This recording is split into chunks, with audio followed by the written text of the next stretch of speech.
Hello and welcome to some more Star Citizen. Capital ships is typically a term given to large-scale military vessels and was the subject of our first video on this subject. Please check that out if you haven't already, as it does impart some information that's kind of important to understand before we look at civilian, industrial and trade vessels, and this one are basically non-combat ships that are large and big. So the ships we're really talking about here for Star Citizen are the Carrack for exploration, the Endeavour for science and lots of other bits and bobs, the Starfarer and Starfarer Gemini for fuel transport and in some cases recovery, the Caterpillar, which is very modular, the Banu Merchantman for trade, the 890 Jump for exploration and touring, the Hull C to E, because they're all pretty damn huge, and that's for dedicated cargo hauling, the Orion for mining, and the Reclaimer for salvage and resource gathering. These are all non-combat ships, or at least their primary role is not combat. They're over 100 meters in length, and many of them are much larger. People might argue that the Carrack there is a military ship, because it kind of is, but its primary role is to explore. I think all of those ships have been confirmed what patches they're planned to be released with now as well. So if you're interested in the Star Citizen roadmap and when the stuff's going to be released and come out, please check out my video on that too. There'll be a link in the description. So each of these have extremely focused roles, really. Now, these ships are geared towards making UEC. Compared to the military capital ships, these are much more focused for generating UEC, in-game funds, in my opinion anyway. And each of them can be seen as top tier in their respective areas, or at least endgame in some way. So let's talk about the ships and their planned mechanics. They are going to lack some of the combat capabilities that the military ships do. They do fill other roles though. They're much more vulnerable to boarding and piracy as well, unless they're being supported, or or at least you'll have to use other means to get away. So, time to kill. One of the advantages of having a large ship, as I said with the military ships, is their time to kill and the amount of health and stuff they have. So they have larger shields, they have more support systems, thicker hulls than smaller ships. This allows them to receive repairs in combat. This could be as simple as patching part of the hull using welding tools or replacing a damaged component. The added time to kill and the ability to have the time to fix the components in your ship really increases the survivability, but also the enjoyment of gameplay and the range of gameplay that these ships offer. They have limited weapons compared to combat ships and have to rely on their other systems and facilities when against a large force or a military might. Mpc Crews and industry. As with other ships, you can buy crews for these ships, and typically they're going to be much smaller crews than the military capital ships we talked about last time. So this is due typically because they've got less turrets, less combat stations, they've got more specialised systems, and less redundancy than the military ships. How good are these crews, NPC crews anyway, going to be good at running industry ships? How good are they going to be at doing certain things? So they're not going to be as efficient as players. If you're just cargo hauling, maybe, where you are doing most of the stuff, you don't need an experienced crew, or you almost certainly won't. If you're getting NPCs to run more advanced tasks, like you're running a mining operation on an Orion, you're going to be scanning for ore, you're going to be drilling for minerals, you're going to be doing lots of stuff simultaneously, they might be a lot less competent and therefore inefficient compared to players. So keep that in mind when thinking of your trade and industry empire.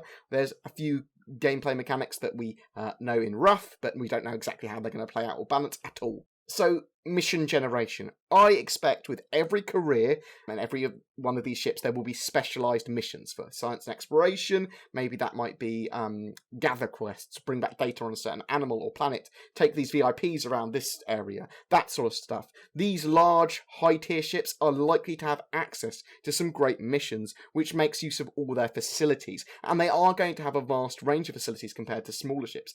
Like the Carrack has a medical bay, for example, which you might be able to respawn into, that sort of stuff. But these are going to be able to generate UEC, in-game money in the verse, without a given mission as well. You're going to be able to find your own emergent gameplay. You're going to be able to set up shop, set up your own businesses with a lot of them, mine valuable resources, or explore deep parts of the verse at your own pace. So let's take a brief look at each of the ships that we mentioned briefly, so we can have a bit more of an idea of it. Let's look at the cargo haulers and trade ships first. So the Hull C, D, and E getting larger and larger from C to E. The Hull series are dedicated hauler ships. If you want to haul cargo or be a space trucker, then the Hull series is perfect for you.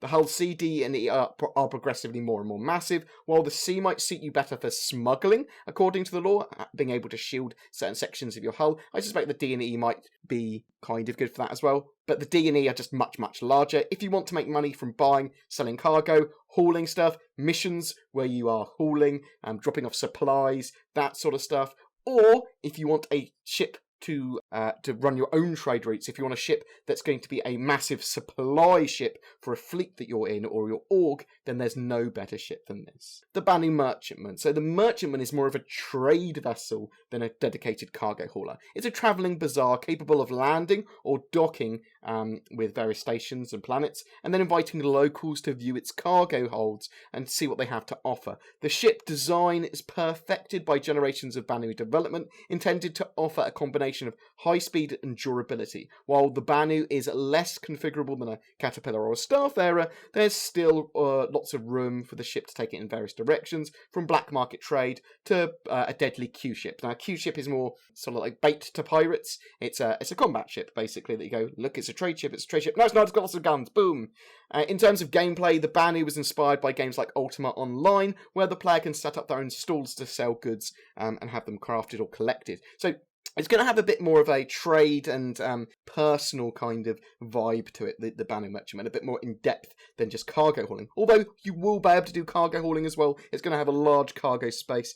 I suspect that you're going to have missions, if you did like the mission side of stuff, to resupply outposts, deal with people that are more on the fringes. The idea of the ship is that it's more than a simple hauler. There'll be lots more gameplay with the Merchantman, and also it's a solid combat vessel able to defend itself and run blockades.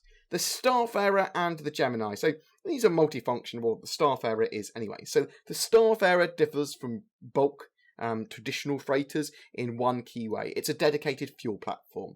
The Starfarer is designed not only to load, store, and protect fuel status units, it is also designed to take in spaceborne hydrogen and then refine it without needing to land. The Starfarer can be used to ferry bulk goods as well in its dry cargo bay, but it also can use its refining for fuel to make fuel. This equipment is modular and it can be swapped out for other mission packages for dry operations, so you can actually carry more dry goods if you wanted. The Starfarer and Gemini are both capable haulers for wet and dry goods, basically. They have the ability to refuel other ships mid-flight as well. Some captains might make that their trade, rescuing ships with a lack of fuel, so that they go, help me, I'm in space, and they can go there, they can charge them a premium for refueling them and getting them home.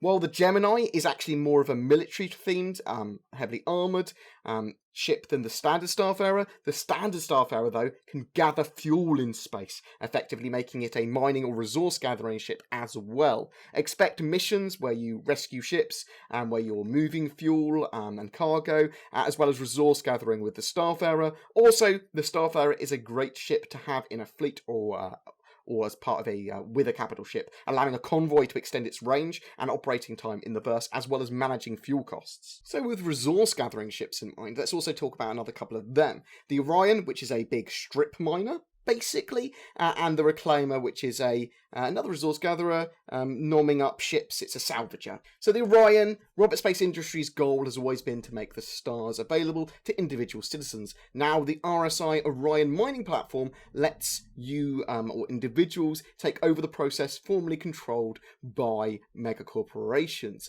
The Orion's features include high-grade turret-mounted tractor beam arrays, plenty of mineral storage, and cabins designed by the team that brought you the Aurora and Constellation.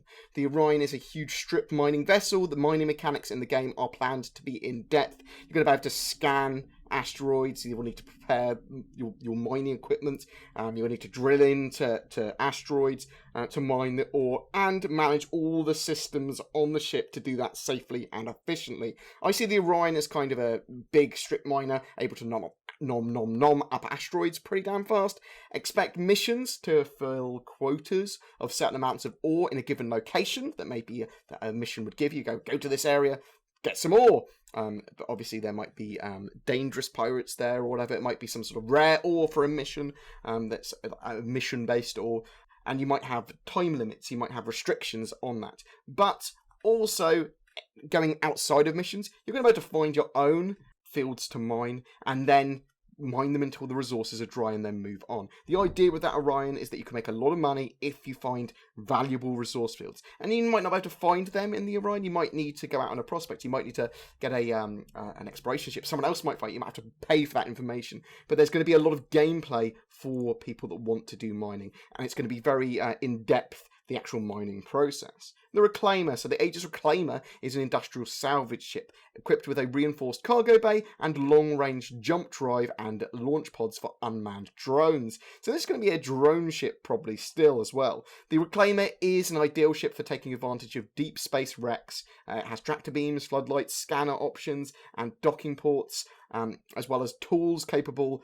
It's a utilitarian spacecraft. Rather than finding asteroids to mine, the Reclaimer noms up wreckage, scrap, ships. The idea is that it will do very well after a large fleet battle, or when you discover an irreparable ship. You can just nom it up. You can break it down into composite resources to sell. Expect missions for recovery of wrecks, or cleaning up large areas, or you might even be able to make money just by finding ships in general, just out in the verse, going, oh, what's this signal over here? Oh, something for my Reclaimer. Having a Reclaimer in a fleet might help reduce the costs from losing a battle, as you can norm up a ship after it's been an insurance write-off, as it were, to get some minerals or money back, and also will increase your winnings massively. If you mop up in a battle and then you've got this whole battlefield of effectively loot that the Reclaimer can chew up and make into money, that's going to be pretty cool. Also, the ship seems to suit treasure hunters. You're going to be able to fly around. It's a huge ship. It's absolutely massive. You'll be able to fly around and do some pretty cool stuff in the verse with it.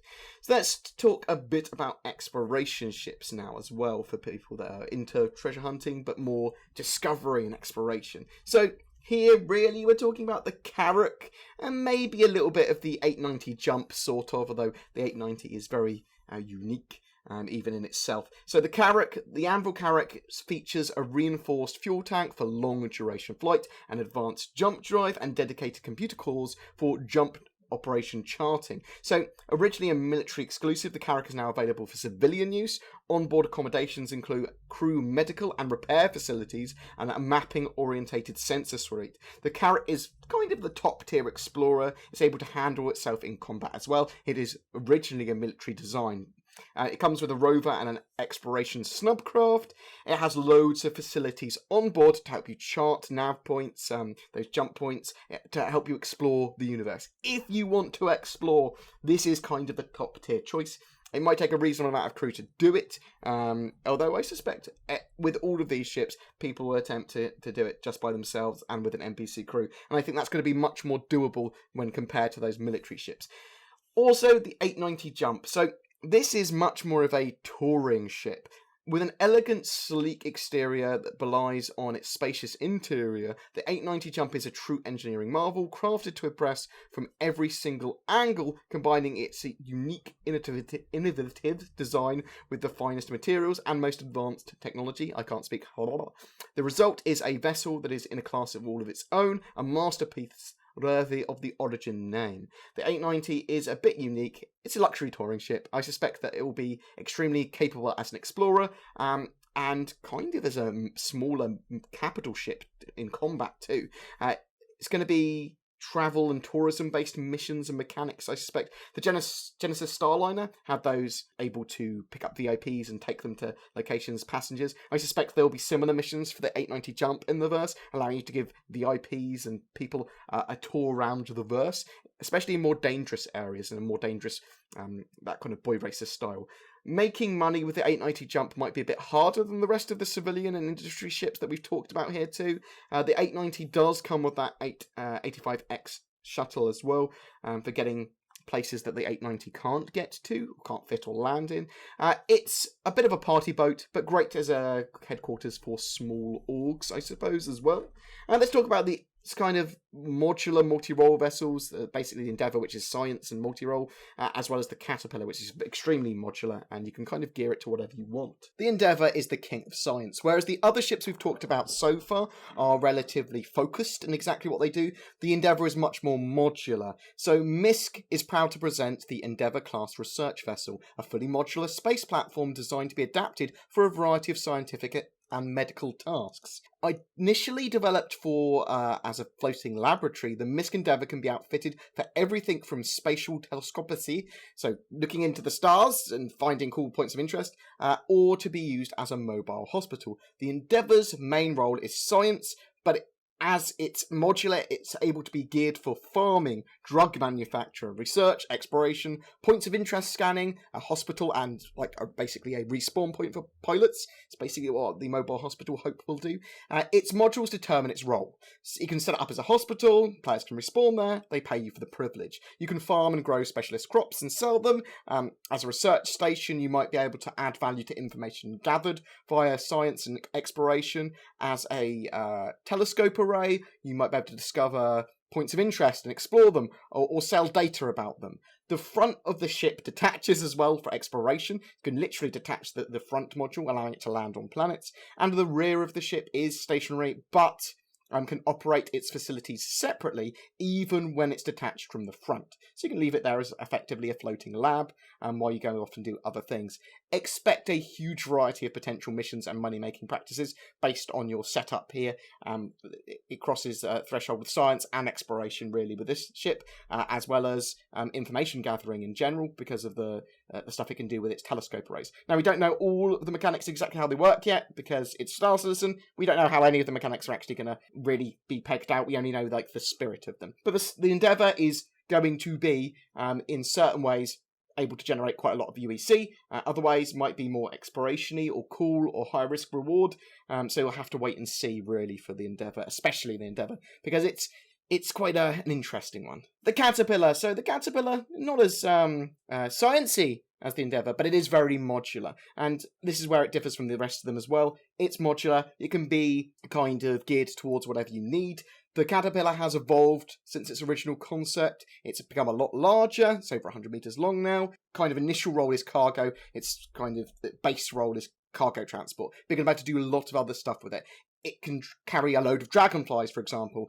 So you can have a gang of those space motorbikes, the dragonflies, able to convoy along with the Caterpillar. So it's kind of like a mini carrier. The ship is going to be extremely modular, allowing it to do a variety of different roles. But the cargo hauling is going to be a solid choice if you can't work out exactly what you want to do. If you want to be a pirate, again, the Caterpillar, it's Drake. It's as close to a proper capital ship that Drake is going to make, probably in the verse anyway. And we're not entirely sure exactly what modules they're going to have for the Caterpillar, but there'll be lots of different choices that you can set up for whatever you need. I suspect there'll be ones for salvage, ones for science, pretty much any role you can think of, there'll be some form of module for. It might not necessarily be the best module, might not be the most productive at that role, but at the very least you can use it for cargo transport. I suspect a lot of players will make use of all of these ships solo, or with just Mpc crews. I feel that you might have to make a solid profit with them compared to those military ships. Those military capital ships we talked about last time, they are much harder to make profit with because there's much higher risk reward. They have to be combat missions. You might not be able to dictate them at your own pace, that sort of stuff. So if you would like more info on some of the ships we've talked about and when they're going to be released, please check out the Star Citizen roadmap. There's a video in the description, link below. As I said, this was a quick overview of the civilian capital ships or the industrial capital ships. We'll be looking at each of the individual gameplay mechanics in a lot more detail, as well as each of those ships in a lot more detail in individual videos for those of you that are interested in that. Remember, commenting on any of our Star Citizen content each month gives you a chance to win a ship. And tell me, what of those ships are you interested in? What mechanics are you interested in? Are you desperately interested in the mining mechanics? Or are you interested in being a cargo hauler? Or does none of that interest you when you're all about combat? Or do you not give a damn about capital ships? You want to go it alone in a much smaller ship? Do you want to go solo? Do you want to go with an NPC crew? Do you want to go with a player crew? What type of gameplay do you want out of Star Citizen? A massive thank you to all of my Patreon and GameWisp supporters. You are so helpful. It's unbelievable. Thank you so much. Genuinely thank you so much. Please don't forget to like and subscribe as well, as that really does help me. And I will see you guys in the verse.